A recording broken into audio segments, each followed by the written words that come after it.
Good evening, everybody. Man, we got some beautiful faces on tonight. Oh, wait, that was me. Sorry. Just kidding. Good to see everybody smiling. Everybody has a sense of humor. We got some peeps on the call. Well, welcome, everybody. I'm not going to go through and list everybody. If you're on the call, you know who you are. And because of you and your leadership and what you're showing, is why you guys are here all the time. Okay, so that's how you get better. Zig Ziglar says you're growing or you're dying.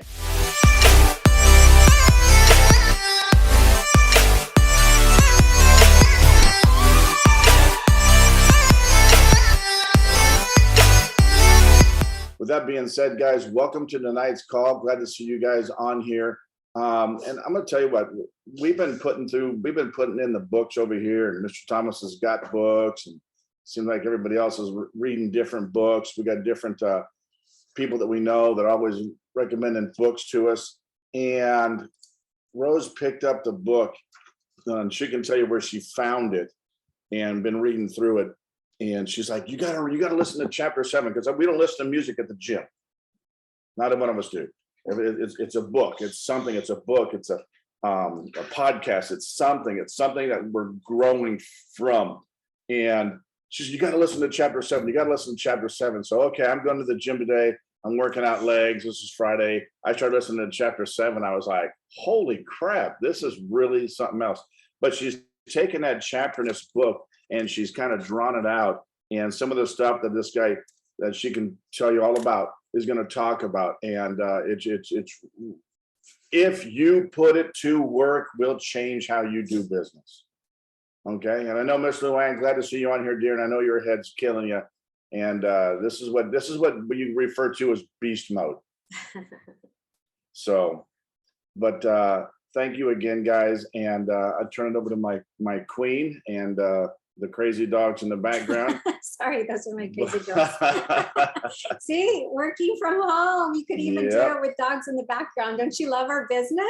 I know, huh? I love it. But guys, here she is. All right. She's gonna make it rain, so I hope you guys got rain gear on. All right, guys, I'm gonna share my screen and then you'll see what I'm gonna be talking about. Let me share my screen here. All right, so this is 9 steps to achieve any goal, and this is from Bill Bartman. This gentleman, he's no longer with us today, but you're going to learn a lot about him in this short amount of time. I'm going to try to go through a lot of information in a short amount of time because there's a lot to go over. So let me go through this real quick here. This is what he said. He said, you learn a lot, you learn more from your mistakes than you do from your successes. Okay, this is his philosophy, and you're going to understand why I took a lot of credibility to who he was, and we'll go through that in a little bit though. The next thing he said was, through his mistakes, he learned the secret to success. And he said, in order to be successful, you must take risk, but most are unwilling to because they are afraid they are going to fail, right? That's most of us, right? And they are afraid to fail because they care about what others think about them. So how do you overcome this? That's a good question, right? So let's see what he says is the answer. So the real way to, well, little typo there, success is to raise your self-esteem. Because what happens when you raise your self-esteem, you care a lot less about what others think of you. If you care less what others think of you, you will be more willing to take risk. And if you're willing to take more risk, you mathematically increase your rate of success. Okay, so does that make sense why they always talk about personal development? Like, and I knew for myself, I had to drown myself in it because I had very low self-esteem. Okay, all right, so although Mr. Bartman had a degree in psychology and wrote a book on self-esteem, this did not make him an expert on the subject. Okay, what he thinks made him an expert is because he lived it. He's seen low self-esteem, but he also seen high self-esteem. So let's go through some of his low self-esteem examples in his lifetime, okay? So when he grew up as a child living on welfare and in poverty. He saw it when he was 17 years old. As a child, laying in bed paralyzed from the waist down. Okay, these are low points in his life. He saw it when he was a young man fired from his job. He saw it when he had to support his wife and 2 young daughters on a $10,000 credit card for the year. He saw it when he had cars towed away by the IRS because he could not afford to pay his taxes.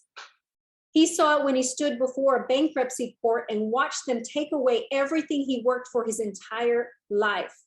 He saw it when he was afraid to reach inside the mailbox to pull out the bills because he wasn't able to pay them. Finally, he saw it when he contemplated not the how, but if he was gonna, how to do commit suicide, to commit his own suicide. Okay, so this is Mr. Bartman right here. Before we go into some of his self-esteem examples, let's put a little color into his life prior, because I'm going to share a little bit about what he grew up, right? We learn a lot by someone's background, right? So he was one of 8 children. His father was a janitor and his mom used to clean houses. And although they worked every day of their lives, the meager income they generated was not enough to feed all 10 of them. So they got by from handouts from the Catholic Church and the Salvation Army and from welfare. He moved in and out of 8 different rent houses by the time he was 14 years old. And some of those houses did not even have indoor plumbing. 2 of them they were evicted from, let me do this real quick. 2 of them they were evicted from because the city said they were unfit for human habitation. He left home when he was 14 and he lived in a John 3:16 mission. He even lived under a bridge at one time.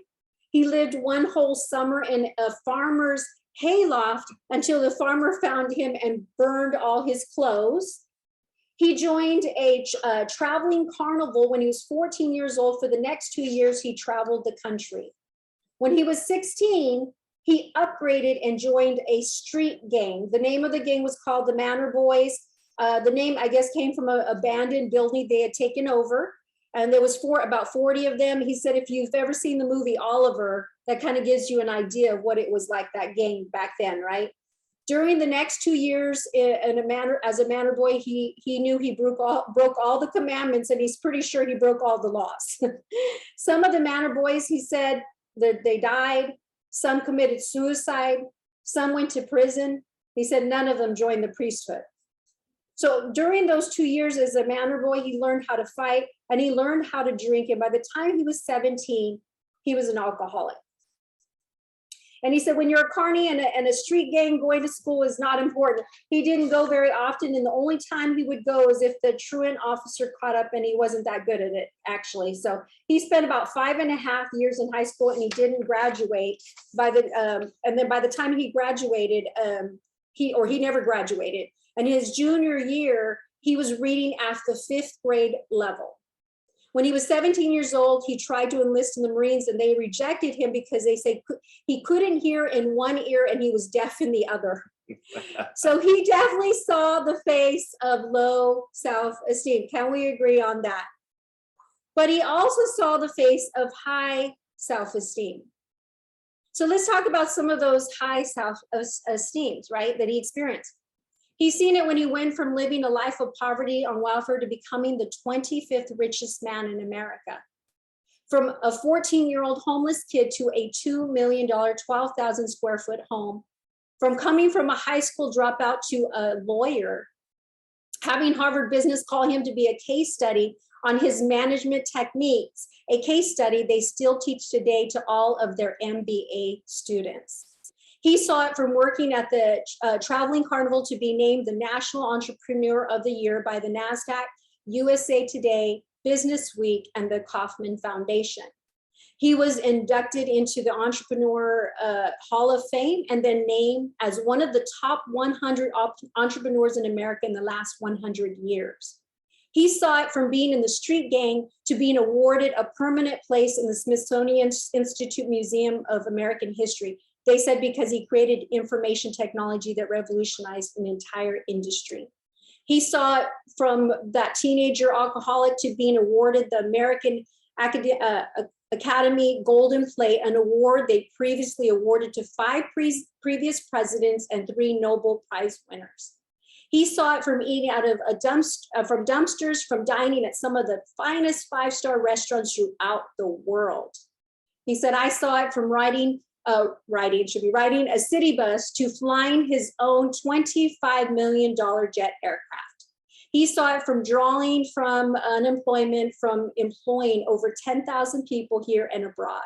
And he saw it for being over 1 million in the hole to over 1 billion to the good. Okay, so I think we can agree that he has some credibility there, from low to high self-esteem, right? So he saw all angles of it. Okay. Now he's seen both sides of self-esteem. That doesn't, he said he doesn't make him the authority, but it gives him the ability to tell us that the real secret to achieve whatever you want is to achieve is it starts with the lowest common denominator, and it starts with self-esteem. So if you can find a way, and he can show us the way to raise our self-esteem, that any goal you set for yourself, you'll be able to accomplish. Now let's share some of the results of those people that he worked with. He was able to work with about 1,000 people in the last 20 years when he was around. There was some huge accomplishments, and we're going to go through some of those accomplishments. He said those people, that he had to share this with the IRS because they definitely wanted their share, and every single one of them have been a subject of a major newspaper or a major magazine or a major TV story. And he says, he goes, I don't like to share it because a lot of people think I might be exaggerating, but that's absolutely not the case. Because he works with these people, he worked with them very, very closely. Frequently, he was able to share in the celebrations. So he was there when one of the people he worked with received his promise and his goal, and he received his $20 million check. Okay, he was there on another individual that he also received a promise, and he received a check for $3.2 million. There was a third person that he was personally present for, and he received his promise and received his check for $2 million. There was also a young lady that he worked with, and he was personally present when she received her promise of a check for $1 million. He said there was also hundreds of other people, some of which he was not present for, that attained their promise, and they received checks anywhere from $200,000 up to $1 million. But he said not everyone's goal or promise has to do with money. Some of them have other things to do with money. He was personally present when one of the ladies he worked with, a mother of 8 children, achieved her promise when she was able to spend 2 weeks on the streets of Calcutta, India with Mother Teresa before Mother Teresa died. There was also a young Black man who wanted a recording contract with Nashville. He was present the day that he received his recording contract. There was also another young man. Although he is an American citizen, he is a Mexican of Mexican descent, and his promise and his goal was to become a member of the Mexican Olympic team, and he was present the day that that occurred. And then there was a husband and wife, and their promise was that they wanted to take a camera safari to Africa, and again, he was present when that happened as well. So these promise, these goals, these results, these things we're going to talk about, and things we're going to show is how we're able to do with these 9 steps. There's going to be 9 steps that we're going to cover, and we're going to go through that together and see these are the things that made all these thousands of people he worked with were able to accomplish these great successes. Okay, so let's go through step number 1. Make sure the goal you are setting is really yours. Now, I know that sounds like common sense, right? But let me ask you this. How many of you know, maybe people you went to school with, that perhaps were going to school for different reasons? Maybe because their mom told them, their family told them, there was an expectation there. How about Little League? Think about, I'm guilty of it too. We put our kids, right, when they're 5 years old, we put our kids in different little leagues or different sports. Now, is that the child's dream or is that ours? Okay, and I know, I'll tell you a personal story that I know, somebody that I work with very closely, and his name's Michael Sandoval, but one of his good friends, his name was Justin. His family always wanted him to be a doctor. So he went to school all the way till he was almost done with doctorate school. And guess what? He never wanted to be a doctor. He ended up going to school almost all the way to completion, went all those years, and he's not even a doctor anymore, but he did it because that's what his family really wanted him to do. So my thing is, don't wake up when you're 40 or 50. That's the worst thing ever. 40, 50, 60 years old, and you spent your entire life chasing something you really didn't want. So the question is, what do you really want? Why are you after this goal? What is it that you really want? Until you know what this is, he says, honestly, maybe you shouldn't even start. He says, think of the analogy of a dog chasing a car. You know, it's cute and all that, but what if that dog really caught the car? What would happen? No good, right? Nothing good for that dog, right? And that's what he says a lot of us do, is we go after our goals like that dog chasing the car, and when we catch it, we're just not very happy after all, okay? So now let's go into step number 2. What comes to your mind when you think of the word goal? He said, change the word goal to the word promise. Most people think goal is something we should strive for, right? It is something that we should attempt to do, something we should try to obtain. Think about those words: try, attempt, strive for. These words tell our subconscious mind it's probably something that isn't going to happen to be able to be achieved. Think about what you know about goal setting and goal achieving, using yourself and others you know as a frame of reference, right? What do you know about goal setting and achieving? What we know is that most people do not achieve the goal they set, whether you're talking about yourself or others you know of. So what does that tell your brain or your subconscious mind? Instead of using the word goal, think of replacing with the word promise. What do you think of when you think of the word promise, right? You don't think it's something you're going to try to do. No, it's not something you're going to attempt to do. You don't think it's something you're going to strive for. When you yield someone a promise, you plan on keeping it, right? You expect to keep it. You believe you're going to keep it. You don't give a promise unless you are dead certain that you can do that thing. That same somatic change can make all the difference. Unless your brain, your subconscious is helping you, it is doing exactly the opposite. It's trying to slow you down. It's trying to detract you and help you from suffering from failure. That's all it's doing, is protecting you from that word failure. So what it does is try to rationalize away. Hey, you already missed your goal. Others didn't make their goals. You don't need to make this. But when you set a promise, something different happens. Now your brain starts helping you because it doesn't want to let you down.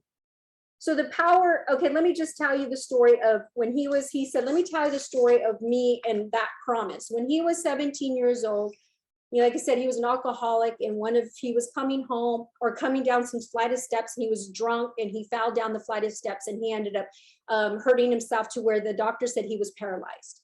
He was never going to be able to walk again. He was laying on the bed. He was in the hospital for 5.5 months. And during that time, the doctor came in, Dr. Mobley. It was him and his mom and his dad and a priest, and they basically said, look, you know, get used to the fact that you're going to be a paraplegic. You're never going to be able to walk again. He pulled out this device that I don't know what it was. He basically ran it down his leg, and what it did to see if he had feeling, and it had this little sharp piece, and his leg started bleeding, but he never felt anything. He had no feeling at all. And so he said, being a gang member, you know, being tough, a carny, like he had to be tough. He never cried. If you cried, that was bad. But that night he cried himself to sleep. But he was determined. He made a promise to himself that he was going to walk again. So what he did every night, what he would do every day, he would try so hard to move his toes. He would do it so much to where he was holding his breath, and he was like, the veins in his head was popping out. And then he would stop because it was so much. And then he would rest for a second. And guess what? He would try all over again. And he did that for a whole month. And then guess what? All of a sudden, his toes started to wiggle. His toes started to move. He was so excited that he pushed the nurse button, and she came running in, and he showed the nurse, and she got excited. She was super excited. They called Dr. Mobley, and he said, you know what? I don't know why your toes are doing this, but just get used to the idea you are going to be a paraplegic. And he got that same device out, ran it across his legs, and guess what? His legs started bleeding again, and he had no feeling at all. So he was like, he was still determined. He made this promise that he was going to walk again. So he realized that he couldn't, because the doctor said, don't do this because you're going to hurt yourself. Stop trying to do this. You're going to hurt yourself. So he ended up saying, okay, the only time he could do was at night after they turned off the lights in the hospital room. They would turn on the night light. So at nighttime, he started trying to push himself forward. He would move his legs forward at the bottom of the bed and move and do it that way. So this would go up and down, up and down, up and down. And he did that for a month or so before he finally challenged himself to get out of bed slowly. He put one leg down very slowly, very cautiously, because he knew when he put down the next leg down and he pulled away from the hospital bed, he would have no grip and he could fall. So he did it very, very slowly. And he took one step, he took another step, and he was like walking slowly, obviously, and he reached slowly over to pull the nurse station. Everything was dark, but that night light. And so then it takes a couple minutes for the nurse to come into the hospital room, and it's so dark in there. She's thinking she's going to see a paraplegic, and she's a shadow of a man. She starts screaming. He goes, it may not have been the best thing for me to do, because then they pull the alarms. Everybody's pulling the alarms. The flash is going up. The security's coming. Everybody's running to the hospital room because they don't know what's going on. They just hear a nurse screaming, and lo and behold, they see him walking and standing there. So he ended up at 5.5 months out, he walked himself out of that hospital because he made a promise that he would one day walk again. Okay, so that's pretty powerful. Let's go to the next one. Step number 3. Clearly identify your promise. Now, here's the thing. Again, that sounds like common sense, but how many times do you hear people say when you ask them, why do you want to do this business? What do they say? Oh, I want to be rich. I want to be famous or whatever. But he says stuff like, well, how rich do you want to be? Define that to me. What does that look like to you? Because your definition of being rich is different than other people's. Tell me what that looks like. You want to be famous? How famous do you want to be? What does that look like for you? So he tells the analogy of pin the tail on the donkey. And he says, think about when we played that game, pin the tail on the donkey. When you don't have the blindfold, it's easy. You get the tail and you pin it right on the donkey, right? Super simple. He said that's exactly what it is as far as your when you make a promise. You can do it, right? Focus, bullseye. But here's what happens whenever they blindfold you and they spin you around a couple of times, and then they say, go pin the tail on the donkey now. If you don't clearly identify your promise, that's exactly what it's like when you are trying to fulfill your goal or your promise. That analogy is so, so true. Okay, so let's go to the next step. Number 4, identify your personal motivator. You will need, he said, a lot of motivators, motivations. If you don't have it, it's going to be easy for you to quit. And you're going to make excuses, right? We all will do that. But he said it could be a positive, it could be a negative motivator. You'll either try to move toward pleasure, or we're all trying to move away from pain. The example he gave was, remember Dr. Mobley? He was so determined. That was like, I'm going to prove him wrong and I'm going to do this.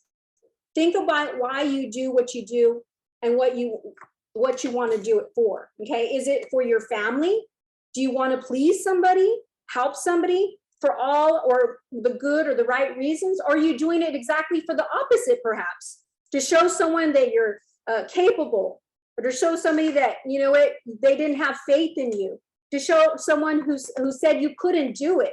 It doesn't matter which one you pick, whatever it is, know what it is and strive for that. So he tells of a story of when he was dating back when his wife, Kathy, she was 11. They knew each other when she was 11 and he was 14 years old, right? And when they were together when they were in college and so forth. Well, when he was going to college, his motivation was Kathy's sister, Connie. Why? Because when they started dating, Kathy and him, and remember, he was 14, he was in gangs, he was a carny, he was not like good for her, he was a troublemaker. Connie, which was Kathy's sister, said, he's not good for you. Don't date this guy. He's going to ruin you. Don't do this. Well, guess what? His motivation was Connie, to prove Connie wrong that he was not all those things that Connie had said about him. So he did a little 5x7 index card. He put it on the wall whenever he was studying in college. And the funny thing was he said 25 years later, he told this to Forbes when he did an interview in 1997. And they asked him, what is your motivation? Tell me about motivation. And he told the story. So Connie found out 25 years later about the story of the index card. And when he would be in college, in his dorm room, reading a chapter of studies, and he would get tired, he'd put his book down and he'd look up at that index card and see her name. And he would pick up his book again and he would read another chapter. And he said he kept that secret for 25 years. And then in front of 28 million, they read it in a magazine. But you know, what is your motivation, right? Okay, so number 5, create a goal plan or a promise plan. So no business, he said, no business has ever succeeded without a business plan. You must be able to clearly write it down. So, you know, what do you want to do? Where do you want to do it? Why do you want to do it? When do you want to do it? Who needs to be there to help you? How are you going to do it? He said it could be a 1-pager, it could be a 2-pager, it could be a 5-pager, it doesn't matter. When you can answer these questions about your promise, then you have a bona fide business plan. And he said at first it's not going to be easy. Okay? You're going to probably have to go back to it a couple times, just put it down, come back to it the next day, work on it again, put it down the next days, do it again before you master this, okay? But that's the key, is to keep, it's eventually you'll have a well-written business plan for your goal, your objective, and for your promise, okay? All right, so the next one, number 6. Review your plan regularly. Think about how on average it takes how long an average it takes us every day for grooming themselves, like from brushing our teeth, washing our faces, taking a shower, combing our hair, for us ladies, putting on our makeup, getting dressed, right? He said on the average person takes about 60 minutes a day checking their hair. Why can't we spend at least 20 minutes a day making sure we have a good life? Look at the step number 5 and review these questions every day, 20 minutes a day. He said, ask the question, has anything changed? Does anything need to be adjusted? Your brain will show you things you might not have thought of before. And now adding this to your promise plan, it becomes better and it becomes more efficient. Keep your eye on the prize, stay focused on the goal. And that's going to be key. Okay. Now, he talked about a pocket promise. This is what he did. Okay. So he actually liked the name Pocket Promise so much that he registered it as a trademark. And what it was this little 2x3 card. He laminated it and he would put it in his pocket. Every day when he would get ready for going out into the world, every day he would put that along with his keys and his wallet in his pocket. And throughout the day, he would fumble through his pocket on average, you know, maybe a dozen times. He put his hands in his pocket and then he would stumble across that pocket promise. And he would remember his promise that he had made. And so when he would get home, he would do exactly the same thing. He would take out his wallet, he'd take out his keys, and he would take out his pocket promise. And that was just, he said, throughout the day, at least a dozen or more times, it would remind him of his promise that he had made for himself so that he didn't forget. So find what works for you. That was something that he definitely it worked for him. So keep you focused on your goal. Okay. So let's go to number 7. Okay. Tell yourself that you are going to achieve this promise. Now, I know again that sounds silly, but here's the thing. He said most people didn't know that in 1997, he actually was going to buy the Chicago Bulls. And at that time, Dennis Rodman, you know, was part of the team. He got to meet Michael Jordan and Scottie Pippen. And, you know, and at that time, Dennis Rodman was a bad boy of the NBA. Most thought of him to be pretty crazy, right? But he was actually one of the most person on the team. He was the leading rebounder in the NBA at that time. So during warmups, what he would do is he would sit off on the bench with the towel over his head with his earpiece on in his ears, while everyone else, when it was time to warm up, he was the only one not warming up, but he'd be listening to this recording in his ears. And it would aggravate the heck out of Phil, the coach, and also his teammates, because everybody was doing it except for him. And whenever someone would ask him what he was doing, he would say he was listening to Pearl Jam. Back then, Pearl Jam was the happening group. The truth was he wasn't listening to Pearl Jam. Dennis Rodman was listening to himself, that he was the best rebounder in the NBA. And that was his warm-up. That was his mental warm-up. He didn't need to do the warm-up. He needed to do the mental exercises. And Rodman actually went on that year again to win the rebounding title. Okay, so let's go into the final two, which is number 8. Tell others about your promise. When we tell others, it gives us the added motivation, right? The additional incentive. We all know the adage, it's okay to fail if nobody knows. Well, it's not okay to fail if you told somebody you're going to do it. So the more people you can tell of your promise, the better. 2 things happen. You increase the motivators you have, whether they be positive or negative. You know how you have a round of people that now know your promise and give you additional incentives to make sure you accomplish that promise. The other thing it does is it gives you resources. When you tell people you're going to achieve your promise, some of them will help you. They bring tools to the party that if they never knew, they never heard, they couldn't possibly have assisted you. Okay, so Jimmy Brown, I don't know if you guys know, he's no longer here, but he actually is a photojournalist. But when he was younger in high school, he told one of his teachers that he wanted to be a photojournalist. That was his dream. Well, that high school teacher actually gave him a camera. And had she not known of his dream to be a photojournalist, he may have never become an international photojournalist that he became. But because he was willing to share that with others, he was able to make his lifelong dream come true. Okay, and then number 9, you have to envision the result. You have to project what it will look like when you achieve this promise that you made for yourself. You have to see yourself where you want to be. Okay, so he tells of a story when him and his wife were in law school in Des Moines, Iowa, that they lived in the married student housing. It was a 60-foot long and 10-foot wide concrete mobile home, stacked 4 high. And that's what they lived in for 2.5 years during law school. They both worked and didn't have a lot of money. They spent what they would do on Friday nights for a little fun. They would go to a little Mexican taco joint on campus and they would each buy 1 taco. And he said, if anything good happened, they would splurge and get a 3rd taco and split it. Okay. And this was their social life for that time period. Okay. But they needed to be constantly motivated. They would get in their beat up car and to go drive in a rich and affluent neighborhood. It was called Tonawanda, I think it is Tonawanda Drive. And he said that was back in the 70s, and the houses back then were like $500,000 houses, but to them they were mansions back then, right? So what they would do is they would mentally shop in their head, right? Which house would we want to buy? Which house would we want to live in? What will we do with the house? How would we change it? Why do we like this house better than the other? And they would role play, believing they would have a house like that one day. Later, obviously, he went on, him and his wife, to live in a $2 million house.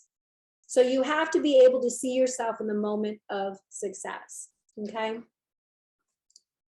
So one more step, reviewing this step every day of your life. You need to be focused. Spend 20 minutes closing up, spend 20 minutes concentrating on where you want your life to be. Spend 20, we spend 20 minutes a lot of times worrying about things that we can't even control, but you can at least spend 20 minutes worried about your plan instead of your hair or your paycheck or something else that will never even happen. It's not even important to you for the rest of your life, right? So the last thought is you need to take your dreams to bed with you every night. Envision yourself succeeding, because number 1, it'll give you a pleasant thought. And number 2, it'll allow you to fall asleep quickly. And number 3, it'll give your brain something to do while you're sleeping. So let's use your imagination for positive instead of for negative. So that is our training, guys. Let me stop sharing.